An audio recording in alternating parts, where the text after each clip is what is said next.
Welcome to the September 15, 2022 meeting of the Downtown Design Review Committee. My name is Gary Jones, and I am the chair of the committee. The following guidelines are in place for meetings in the City Council chamber at City Hall. Only the south entrance to City Hall will be open for access to the building. For exiting the building, all exits can be used. Air purifying machines have been installed in the chamber. Hand sanitizer machines and disposable face masks will be available. When called upon, all applicants and speakers will come to the podium to speak. Only one person at a time should come to the podium. Speak into the microphone. Please identify yourself when you begin speaking. Address your comments to the committee. Limit your comments to 3 minutes. Citizens may address the committee on agenda items by responding to the chair's call for speakers during discussion on each item and signing the speaker log on the podium. All comments must be relevant to the item. The chair or presiding officer may, in his or her discretion, prohibit a person from addressing the committee and/or remove that person from the council chambers. If that person commits any disorderly or disruptive behavior, please see the agenda for more information about those requirements. If you parked in the Sheridan Walker parking garage just north of John Rex School or in the Arts District parking garage south of City Hall, staff can provide you with a parking validation ticket. The agenda and documents are located at https://okc.primegov.com/public/portal. You will then select the Downtown Design Review Committee meeting, then click on an agenda item and the relevant documents will come up below the items. Desiree, will you please roll call? Committee Member Jones. Here. Committee Member Brannon. Committee Member Blatt. Here. Committee Member Copeland. Here. Committee Member Serrar. Here. Committee Member Trulio. We do have a quorum, so we are able to proceed with our normal business. I need approval for the minutes. Have a motion? And a second. Okay, so I have a Blatt-Sora motion. Please vote. Okay, so you're saying the motion was by Blatt, the second was by Mariano? Sora, yes. What did I say? That's what you said. Okay.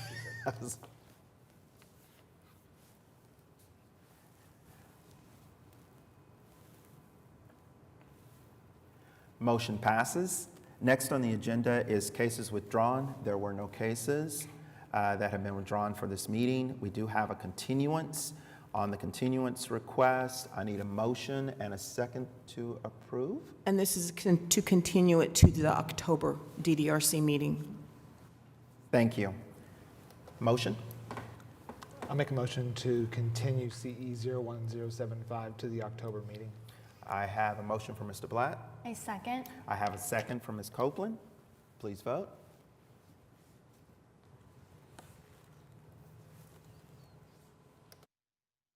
Motion passes. Next on the agenda is individual cases.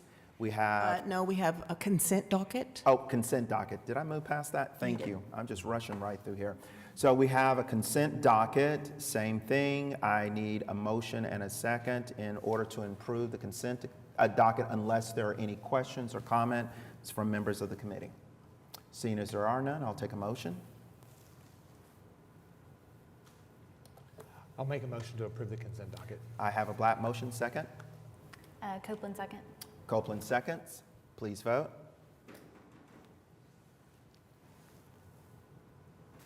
Thank you.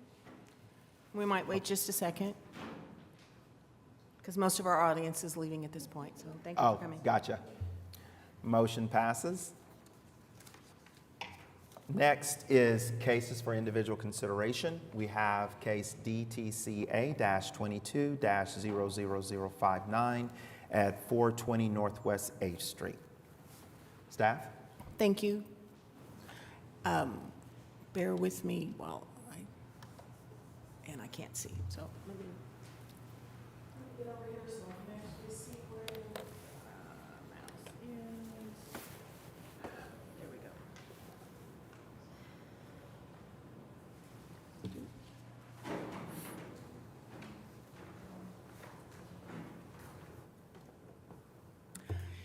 So this is a request for, it's a small apartment building, and they're doing some renovations to the building, and the reason it had to come before you, because it's currently unpainted brick.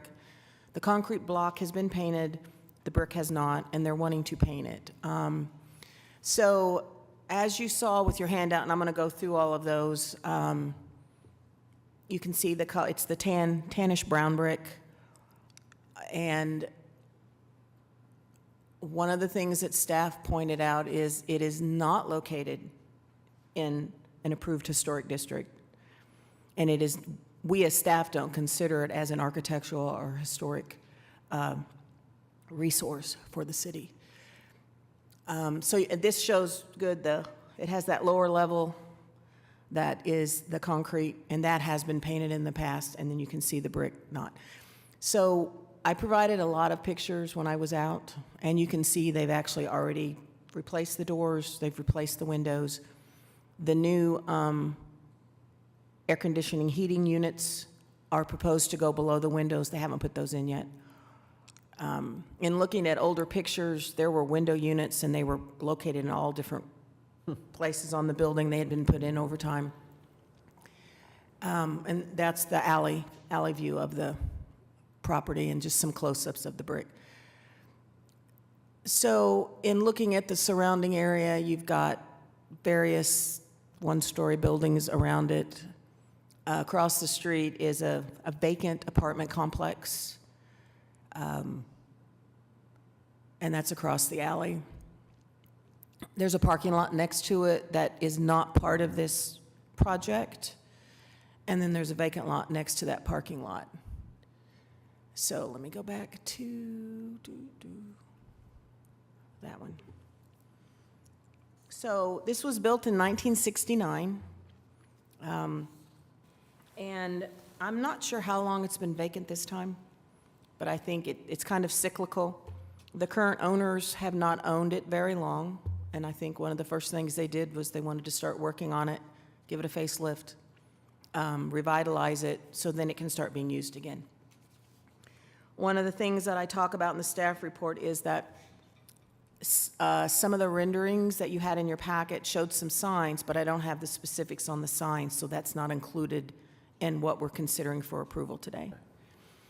Also, as you could see from the pictures, there is a driveway in what has been used historically for parking out front that does not meet our current requirement. We have a condition in here that is going to be blocked off with parking stops, because they're going to have to go through the Traffic and Transportation Commission and get a variance for maneuvering in the right-of-way at such time as they're wanting to use that. And they decided not to do that now, they just want to get the project going.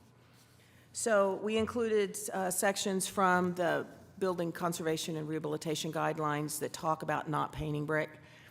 We've had cases before you in the past where we were adamant about not painting brick. For example, we had one on Broadway that was located in the Automobile Alley Historic District, and that was really cool brick. For those of you that were on it at the time, if you remember, it had a lot of iron in it, and it had a lot of corbelling, and it was just extremely interesting building, located smack dab in the middle of a historic district. So staff did not support that one, and you all didn't approve it. And then we've had some on newer buildings.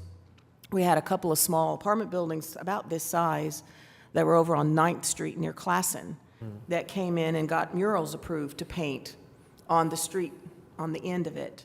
And if you haven't been by there, you ought to, because it turned out really, really well. So we look at each site individually when we're trying to decide what we're going to recommend to you. So staff is, as I said, staff is supportive of this request since the building is not located in an existing or potential historic district, and it's not an historic or architectural resource. So we're recommending approval, and we have two conditions that we have listed. The applicant blocks off the paved area between the building and the street by installing a solid line of parking stops at the property line, obviously not impeding on where pedestrian traffic will walk across there. There isn't really a defined sidewalk per se with lines, but we want to make sure that remains open. At such time as the owner receives the necessary approvals to use the area for parking, the line of parking stops can be removed.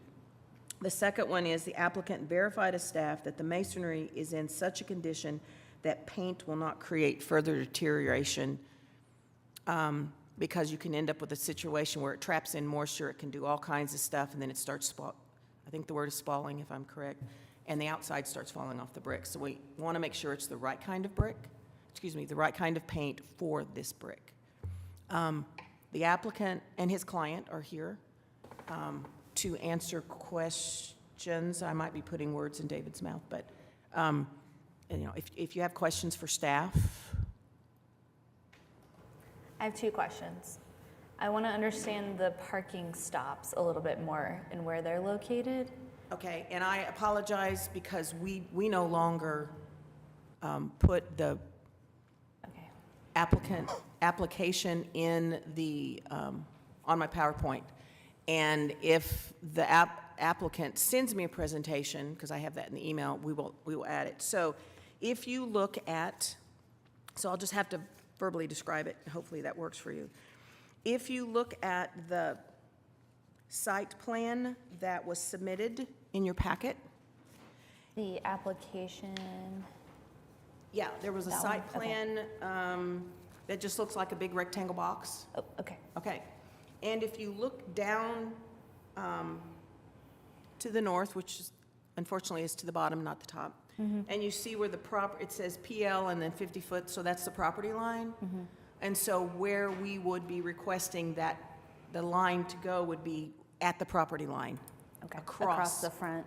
Across that, because they can't put them in the right-of-way. Okay. Now, could somebody still park in there? They could. I hope they don't.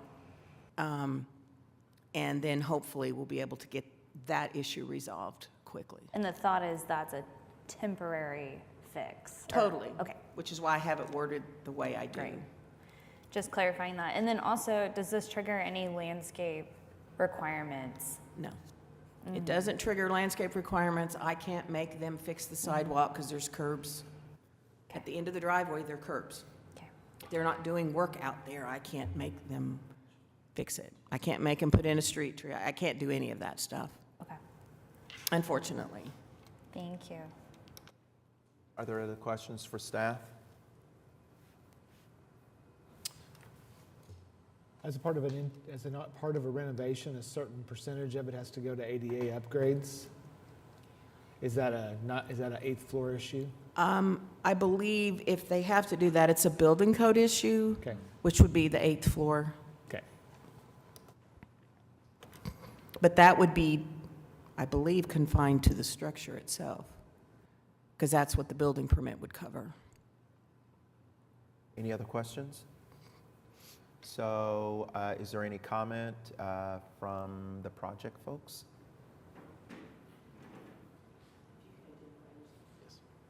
Dale Ledbetter, Oklahoma City, and basically I was going to ensure you our intention is the brick is to use the Sherwin-Williams product and follow procedure exactly as indicated on the label.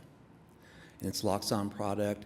I've used it in the past in an architectural office we worked at. We had existing brick, we had face brick, we had wire brick, concrete brick, and clinker brick on the same structure. And it was covered in 2005, and it still holds up. Any questions?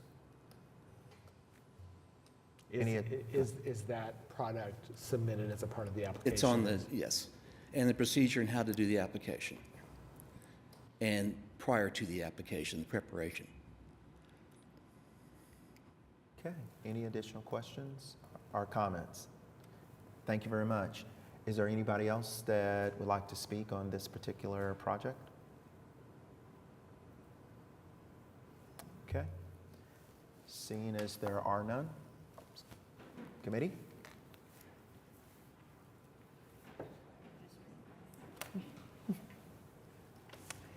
I recommend that we approve the application on the basis that the project complies with the regulations and guidelines of the Downtown Design District zoning ordinance as referenced in sections C and D of the staff report, with the condition that the applicant blocks off the paved area between the building and the street by installing a solid line of parking stops at the property line as such time as the owner receives the necessary approval to use the area for parking. This line of parking stops can be removed. And B, the applicant verifies to staff that the masonry is in such a condition that paint will not create further deterioration. I have a Copeland motion. Do I have a second?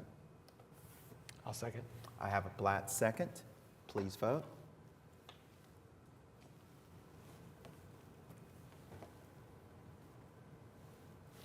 Motion passes. Thank you. Okay, next, under other business, we have CE-01084 at 400 North E.K. Gaylord Boulevard. Staff? So you might have recognized this location when you saw it. Let me get out of this one. And I can't see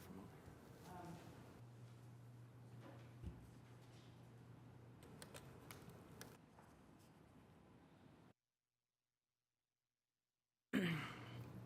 Because back the end of last year, Alley's End project came before you.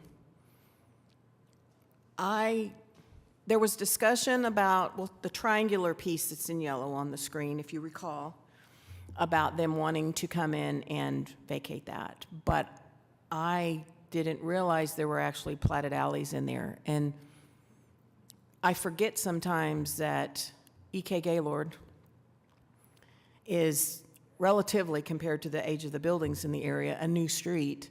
And that all used to be subdivision lot and block. There were houses, at some time in that area. So we have this request for you that actually will allow that project to be developed. That you've kind of already approved it. And the north-south alley, they kind of had an access point in there at that point. The east-west alley would go right through the parking garage. It was between the buildings, but then it was going to go through the parking garage, so obviously they were going to need to close and vacate those. So while staff typically is extremely concerned, and you've heard us lately about closures that have been coming in, because we've had a lot of them for alleys for the most part, because of what we term back-of-house uses, where the delivery is going to take place, where's the trash going to get picked up from. You might recall on this project that they have a north-south, which is a little to the east of this one, that they built in. That's when they came in and changed the left turn, right turn only lane. You might remember because it had to come back to you. So they have a delivery access built into it, as well as the dumpster that they're putting in, which is in one corner of the parking garage on the south. And they had to get a variance for that for maneuvering in the right-of-way, but it has a wall around it. And so they have built, that's all been built in, so it's not going to be, it's at the street like we're dealing with all over downtown, where you have dumpsters that literally are sitting out in the street. So on the one hand, it's kind of a good thing that you've already approved the development, because you know what it's going to look like, and this will actually just allow that development to occur. So with that in mind, staff is recommending that you provide a recommendation of approval to the Planning Commission for this request. And we have the applicant. The applicant's here. If you have any questions for her, or if you have questions for me. So are there any questions from committee members of the staff?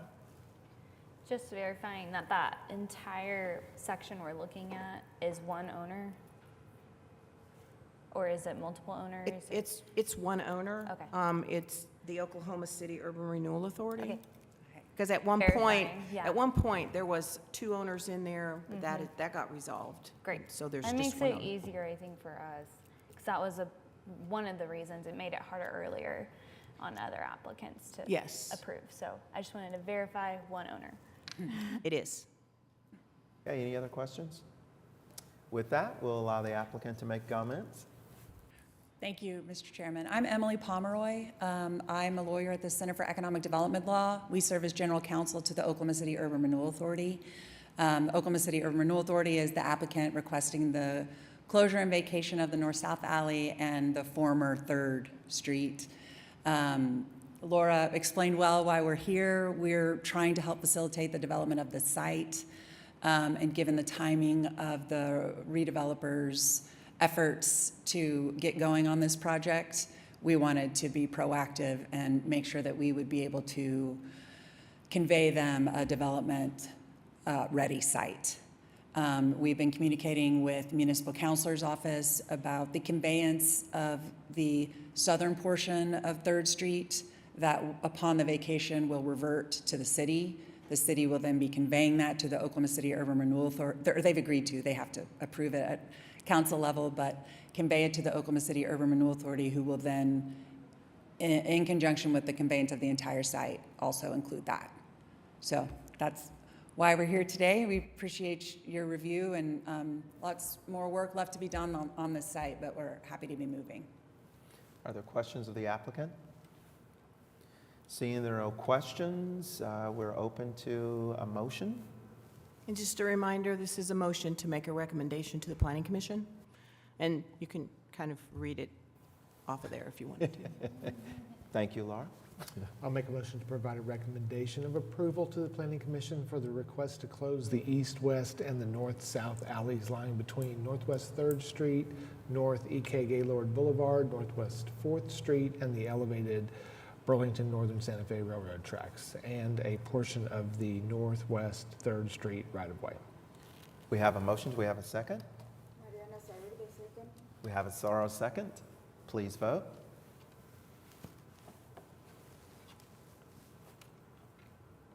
Motion passes. Thank you. Thank you. So next we have communications. First, administrative approval reports. Are there any questions or comments that anyone would like to make concerning the administrative approvals? Seeing as there are none, comments from the planning staff? We have a meeting next month, so I need you all to check your calendars. I'll probably be sending out an early quorum call because we had an issue with the meeting today, and as of Monday, I thought we were going to have to cancel because I didn't have a quorum. So please check your schedules when you get back to the office. And other than that, thank you for being here. Thank you. And welcome to Oh, thank you. Dustin. Glad to be here. We're breaking him in. Thanks for having me. This is his first time he's been here to one of our meetings, so we're glad to have him here. And All right. Glad to be here. Dustin, thank you. This one was pretty simple and pretty easy, huh? Yeah, I'm grateful for that. just wait, we'll have one of those that you. Are there any Make comments from the committee members? Seeing there are, as Laura indicated, the next regular committee meeting is Thursday, October the 20th. Seeing there are no further business, the meeting is adjourned. Thank you. Yeah.